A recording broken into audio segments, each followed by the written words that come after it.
अस्सलाम वालेकुम। ये इस कहानी का तीसरा हिस्सा है। मोहतरमियों काबिल आज़ीज़ ब्लैक बर्ड साहब, मुझे बेहद खुशी होगी आप चाहे मेरे साथ बैठकर नौश फरमाएं। आपका कप्तान जॉनसन ब्रोक। ब्लैक बर्ड की जान में जान आई। यह ख़त तुम्हें कप्तान ने कब दिया? अभी अभी चाचा जान, मैं राहदारी से गुजर रहा था कि कप्तान साहब मुझे मिले। वो मुझे अपने साथ केबिन में ले गए और यह ख़त अपने ज़ाती बेड पर लिख कर दिया। अच्छा देखो, मेरे आने तक तुम केबिन में ही रहना। तुमने खाना खा लिया? खा लिया चाचा जान, ब्लैक बर्ड ने टॉम को झड़क कर कहा। तुम्हें 1000 बार मना किया है कि मुझे चाचा जान मत कहा करो, सर कहा करो, जनाब कहा करो, समझे? समझ गया चाचा, माफ़ कीजिएगा, समझ गया जनाब। ब्लैक बर्ड ने कपड़े तब्दील किए, छड़ी हाथ में लेकर सर पर बाउल हैट रखा और कप्तान के केबिन की तरफ रवाना हो गया। बेचारा टॉम केबिन में चीज़ों को करीने से रखते हुए सोचने लगा कि चाचा जान उससे नफरत क्यों करते हैं। वो उसे अपना भतीजा समझने की बजाय एक घटिया नौकर क्यों समझते हैं। उसका दिल अपने मरहूम माँ बाप की मोहब्बत से भर आया। अगर उसके माँ बाप जिंदा होते तो उसे ये दिन देखने नसीब ना होते। वो इन्हीं ख्यालात में गुम काम करता रहा।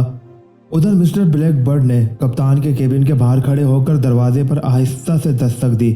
कौन? अंदर से कप्तान की आवाज़ सुनाई दी। मैं ब्लैक बर्ड सर, तशरीफ़ लाइए। और ब्लैक बर्ड दरवाज़ा खोलकर अंदर दाखिल हो गया। कप्तान ने इंतहाई खंदा पेशानी से उसका खैर मुकद्दम किया। वो कुर्सी पर बैठा एक रजिस्टर में कुछ लिख रहा था।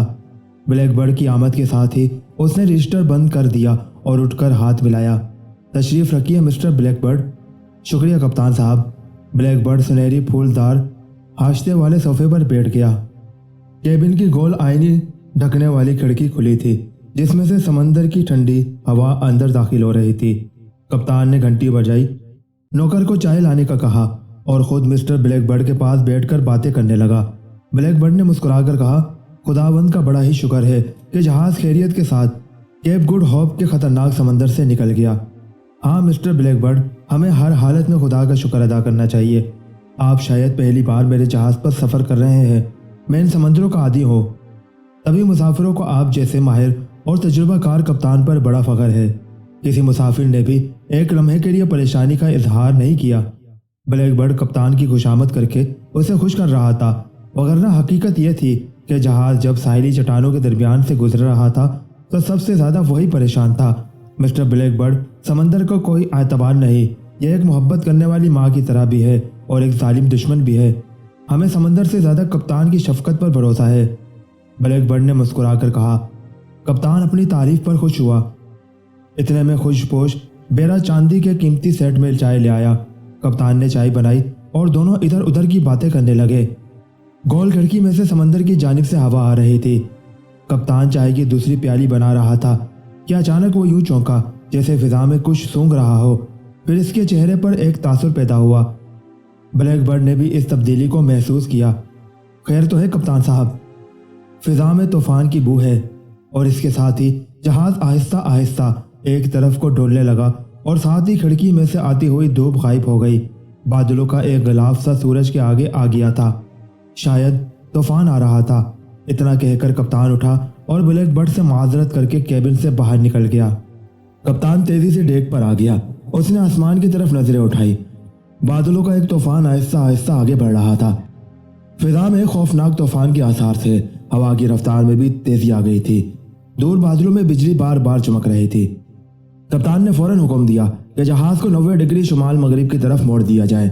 जहाज़ इस तेजी से मोड़ा गया कैसे जहाज़ के मुसाफिरों ने भी महसूस किया। जहाज़ के मुलाजिम बड़ी चाबुकदस्ती के साथ डेक पर इधर से उधर भाग रहे थे। मुसाफिरों में भी कुछ बेचैनी के असरात पैदा होने लगे थे। इन्हें बार बार यह वहम हो रहा था कि उन्होंने जहाज़ पर सवार होकर सख्त गलती की है। वो जहाज़ पर नहीं सवार होते तो अच्छा होता, मगर अब कुछ नहीं हो सकता था। वो अपने लाखों करोड़ों रुपए के सोने के साथ समंदर के बीच में सफ़र कर रहे थे और समंदर में एक ज़बरदस्त तूफान आने वाला था। अब हवा की तेज़ी में इजाफा हो गया था। आसमान को बादलों ने ढांप लिया था। बिजली चमकने लगी थी। बादल गरजने लगे थे। समंदर के पानी में ऊंची ऊंची लहरें उठने लगी थी और जहाज़ ने डोलना शुरू कर दिया था। कप्तान बार बार हुक्म दे रहा था। उसने जहाज़ की रफ्तार बढ़ा दी थी। जहाज़ पहले से ज़्यादा रफ्तार के साथ साहिल से दूर हटने लगा था। कप्तान का ख्याल था कि वो तूफान से पहले पहले जहाज़ को साहिल से जिस कदर भी दूर ले जाए अच्छा है। काश उसे खबर होती कि समंदर के वसत में एक खौफनाक तूफान उसका इंतजार कर रहा है। जो जहाज खुले समंदर की तरफ बढ़ रहा था, समंदर की मौजें भभरती जा रही थी। अब जहाज ने एक खिलौने की तरह लहरों पर इधर से उधर डोलना शुरू कर दिया। कप्तान ने चिल्ला कर कहा, जहाज को 70 डिग्री मशरिक की तरफ मोड़ा जाए। और इस नए हुक्म के साथ ही जहाज ने खुले समंदर से मुंह मोड़कर जनूबी अफ्रीका के मगरबी साहिल की तरफ बढ़ना शुरू कर दिया। कप्तान ने खुले समंदर में जाकर लंगर अंदाज होने का ख्याल तर्क कर दिया था। अब उसका ख्याल था कि वो जितनी जल्दी हो सके साहिल के करीब पहुंचकर किसी चट्टान के साथ जहाज को लंगर अंदाज कर दे और कश्तियों के जरिए जितना भी मुमकिन हो सके लोगों के खजाने को साहिल तक पहुंचा दे। उसके साल हर साल के तजुर्बे ने बता दिया था कि यह तूफान मौसम का सबसे बड़ा तूफान है और जहाज को शदीद नुकसान पहुंचने का खतरा है। जहाज आहिस्ता आहिस्ता साहिल की तरफ बढ़ रहा था। आसमान को बादलों ने ढांप रखा था और दूर साहिल की स्याह लकीर दिखाई दे रही थी। मुसाफिरों में अब बेचैनी खुलकर सामने आ गई थी। अमीर ताजिर मुसाफिर बेहद परेशान हो रहे थे। उन्हें अपने बाल बच्चों की फिक्र भी थी और इससे ज़्यादा करोड़ों रुपए के ज़र्रो जवाहरात और सोने चांदी के खजाने की फिक्र थी जिसे वो हिंदुस्तान से लूटकर अपने साथ ले जा रहे थे। ब्लैक बर्ड पर भी परेशानी तारी थी और वो कभी अपने केबिन में आता और कभी डेक पर खड़े होकर समंदर में उभरती हुई बड़ी बड़ी लहरों का जायजा लेता। कप्तान इस वक्त बेहद मसरूफ था, वगरना ब्लैक बर्ड चाहता था कि कप्तान से मिलकर तूफान की शिद्दत और नौयत के बारे में कुछ दरियाफ्त करे। वैसे ब्लैक बर्ड खुद भी अंदाज़ा लगा चुका था कि तूफान शदीद है और जहाज को सख्त खतरा लायक है। टाम जहाज के वसत में लंगर फेंकने वाली मशीन के पास खड़ा खौफजदा निगाहों से आहिस्ता आहिस्ता बढ़ते हुए तूफान को देख रहा था। अब समंदर में बड़ी बड़ी लहरें पैदा होने लगी थी। ये मौजें दूर दूर से उमड़ कर आती और जहाज से टकराकर इसे खिलौने की तरह परे फेंक देती। बादलों में एक मुहिब कड़क पैदा हुई और इसके साथ ही मूसलाधार बारिश शुरू हो गई। जहाज के मुलाजिम भाग दौड़ में लगे थे। पानी की एक बहुत ऊंची लहर दूर से झाग उड़ाती हुई आई और बड़े जोर के साथ जहाज से टकरा गई। उसकी शदीद टक्कर से जहाज खिलौने की तरह उछल कर टेढ़ा हो गया और एक तरफ झुक गया। औरतों के मुंह से बेख्तियार चीखें निकल गई और मुसाफिरों के चेहरे जर्द पड़ गए। कप्तान जॉनसन भी बेहद परेशान था, मगर उसने अपनी परेशानी पर काबू पा रखा था और बड़ी जिम्मेदारी और मेहनत के साथ जहाज को हर मुमकिन तरीके से बचाने की जद्दोजहद में मसरूफ था। अपनी समंदरी जिंदगी में वो कभी इतना परेशान नहीं हुआ था। उसकी वजह यह थी कि कप्तान को महसूस हो रहा था कि यह तूफान बेहद खौफनाक है। इससे बड़े तूफान से इसे अपनी ज़िंदगी में कभी वास्ता नहीं पड़ा था। उसने अंदर ही अंदर तमाम खासियों और मुलाजमों को हुक्म दे रखा था कि उसके एक ही इशारे से हिफाजती कश्तियों को फौरन समंदर में उतार दिया जाए। खासियों ने जान बचाने वाली कश्तियों के आधे रस्से खोल रखे थे और कश्तियाँ जहाज के डोलने के साथ ही इधर से उधर डोल रही थी। मुसाफिरों में बदहवासी फैल गई थी। हर कोई जान बचाने के लिए हिफाजती तदाबीर के बारे में गौर करने लगा था। बादल जोर जोर से गरज रहे थे, बिजली बार बार कड़क रही थी, बारिश मूसलाधार हो रही थी। हवा ने अब तेज आंधी की शक्ल इख्तियार कर ली थी। तूफान के शोर में मुसाफिरों की आवाज़ें दब गई थी। समंदर में ज़बरदस्त सैलाब आ गया था। पहाड़ जैसी लहरें दूर से आती और जहाज को उछाल कर रख देती। कप्तान जहाज को बड़ी मुश्किल से काबू में किए हुए था, लेकिन उस पर यह खुली हकीकत वाज़ा हो गई थी। अब कोई मौजज़ा ही रोनमा हो तो वो जहाज को साहिल तक पहुंचा सकता है, वगरना इस खतरनाक तूफान से बच निकलना मुहाल नजर आता है। उसने मुसाफिरों को हुक्म दिया कि वो सब अपने अपने कैबिनों में चले जाएं और अरशे पर इधर से उधर भाग दौड़ कर उसके काम में रुकावट ना डालें। आपको घबराने की ज़रूरत नहीं। समंदर के इस हिस्से में अक्सर तूफान आया करते हैं। आप बिल्कुल परेशान ना हो। खुदावंद ने चाहा तो बहुत जल्द साहिल पर पहुंच जाएंगे हम। मगर होता यह था कि जहाज जितना साहिल के करीब होता, समंदर की तूफानी लहरें उसे इतना ही साहिल से दूर ले जा रही थी। कप्तान के बार बार हुक्म देने पर मुसाफिर अरशे से हटकर अपने अपने कैबिनों में चले गए। वो बेहद परेशान था और बाज तो घुटनों के बल झुक झुक कर दुआएं मांग रहे थे। औरतों ने बच्चों को अपने साथ लगा लिया था। बच्चों के चेहरों पर भी हवाइयाँ उड़ रही थी। उन्होंने रोना शुरू कर दिया और माएँ इन्हें चुप कराने की नाकाम कोशिश करने लगी। ब्लैक बर्ड भी अपने केबिन में परेशानी के आलम में बिस्तर पर लेटा खुदा से दुआएं मांग रहा था। टाम कोने में गिरे हुए बर्तनों को उठा उठा कर अलमारी में बंद कर रहा था। उसे भी चक्कर आ रहे थे। वो बड़ी मुश्किल से अपने आप को संभाले हुए था। ब्लैक बर्ड ने चीख कर कहा, अलमारी से मुझे ब्रांडी निकाल कर दो, मेरा सर चक्रों से पागल हुए जा रहा है। टॉम ने अलमारी खोलकर ब्रांडी निकाली और बड़ी मुश्किल से एक गिलास में डालकर इसे दी। ब्लैक बर्ड एक ही गिलास में सारा गिलास पी गया। फिर वो उठकर केबिन में उधर उधर टहलने लगा। इस तरह भी इसे चैन न आया तो वो बिस्तर पर अकड़ू बैठ गया। कम वक्त इस तूफान को भी अभी आना था। टॉम ने चेहरे पर जबरदस्ती शगुफ्तगी पैदा करते हुए कहा, सर घबराइए नहीं, कप्तान साहब बड़े लायक आदमी हैं, वो जहाज़ को तूफान में से निकाल लेंगे। ये सब झूठ है, ये तूफान कप्तान के बस का रोग नहीं है। फिर ब्लैक बर्ड ने अचानक टॉम की तरफ देखकर कहा, इधर आओ टॉम। टॉम उसके करीब आ गया। ब्लैक बर्ड ने इसकी आंखों में आंखें डालकर कहा, टॉम अगर जहाज़ डूब गया तो हम कहाँ जाएंगे? टॉम ने अरशे पर करबंदी हुई कश्तियाँ देख रखी थी। उसने झट कहा कि हम जान बचाने वाली कश्तियों में सवार होकर साहिल पर पहुंच जाएंगे। लेकिन ब्लैक बर्ड को मालूम था कि जहाज़ पर मुसाफिरों की तादाद इतनी ज़्यादा है कि सारे के सारे मुसाफिर कश्तियों में ना आ सकेंगे। फिर भी इसने सोचा कि कुछ भी हो, ख्वाह इसे टॉम को यही छोड़ना पड़े, वो किसी न किसी तरह कश्ती में सवार होकर साहिल तक पहुंच जाएगा। बपरे हुए तूफान में उलझकर कश्ती डूब गई तो वो क्या करेगा?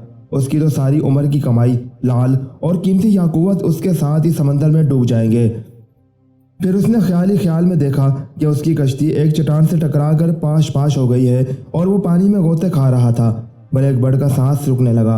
उसने टॉम की शानों को झंझोड़ कर कहा, नहीं नहीं टॉम, हम जिंदा रहेंगे, हम समंदर में नहीं डूबेंगे, हम समंदर में नहीं डूबेंगे। अचानक बादल जोर से गरजा और एक पहाड़ जैसी लहर बड़ी क़यामत खेज शोर के साथ जहाज से टकराई और जहाज एक तरफ को झुक गया। केबिन का सारा सामान और बर्तन फर्श पर गिर पड़े। टॉम ने कुर्सी को थाम लिया। ब्लैक बर्ड के मुंह से चीख निकल गई। दूसरी लहर आई और जहाज को दूसरी तरफ उछाल कर निकल गई। अब जहाज पूरी तरह तूफान के खूनी पंजे में जकड़ा गया था। अरशे पर मुसाफिर परेशानी के आलम में निकल आए थे। कप्तान बरज पर खड़ा चीख कर मुलाजमों को हुक्म दे रहा था। सबसे बड़ी परेशान कुन बात यह थी कि जहाज बड़ी तेजी के साथ भटकता हुआ उन साहिली चट्टानों की तरफ जा रहा था जिनसे टकराकर कहीं जहाज तबाह हो गए थे। कप्तान बड़ी शिद्दत से कोशिश कर रहा था कि किसी तरह जहाज उन समुद्री चट्टानों के साथ टकराने से बच जाए, लेकिन तूफान का जोर इस कदर ज्यादा था कि वो भी जहाज के साथ बेबस हो गया था। मौत के खौफ से मुसाफिरों के चेहरे जर्द हो गए। इन्हें मौत बिल्कुल सामने खड़ी नजर आ रही थी। अचानक एक बहुत बड़ी लहर आई और जहाज के साथ इस जोर से टकराई कि जहाज एक तरफ से तेजी से घूम गया और उसका एक हिस्सा समंदर में डूब गया।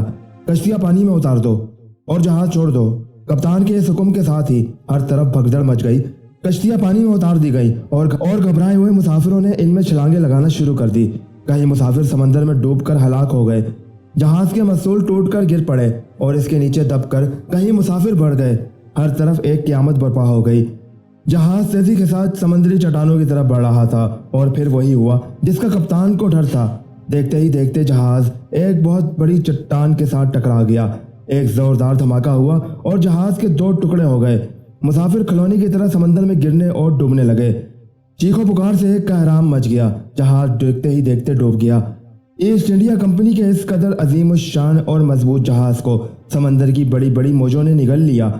अब सतह समंदर पर सिर्फ 2-3 कश्तियां थी जो तूफानी मौजों पर डोलती हुई साहिल की तरफ बढ़ रही थी। और फिर देखते ही देखते 2 कश्तियां एक चट्टान से टकराकर पाश हो गई। इन कश्तियों के मुसाफिर सबकी आंखों के सामने समंदर की लहरों में डूब गए। कोई एक भी जान ना बचा सका। सिर्फ एक कश्ती बच सकी थी जिसमें जहाज का कप्तान, ब्लैक बर्ड, टॉम और कुछ नौजवान औरतें और मर्द सवार थे। तूफान की शिद्दत वैसे ही थी। बारिश मौसलाधार हो रही थी। बादल जोर जोर से गरज रहे थे। बिजली चमक रही थी। समंदर में उड़ती हुई बड़ी बड़ी मौजें कश्ती को एक तिनके की तरह बहाती हुई साहिल की तरफ ले जा रही थी। कप्तान कश्ती में खड़ा था और 2 खलासी चप्पुओं की मदद से बड़ी मुश्किल से उसे साहिल की तरफ ले जाने और चट्टानों से बचाने की सर-तोड़ कोशिश कर रहे थे। जब कोई चट्टान कश्ती के करीब आती तो औरतों की चीखें निकल जाती। एक बूढ़ा मुसाफिर अपने आप को संभालते संभालते समंदर में गिर पड़ा और तूफानी लहरें इसे दूर ले गई। कश्ती में बैठा हुआ कोई शख्स भी उसे ना बचा सका। मुसाफिर हाथ बांधे आसमान की तरफ मुंह किए दुआ में मसरूफ थे। बच्चे रो रहे थे। औरतों के चेहरे पर मौत की जर्दी छाई हुई थी।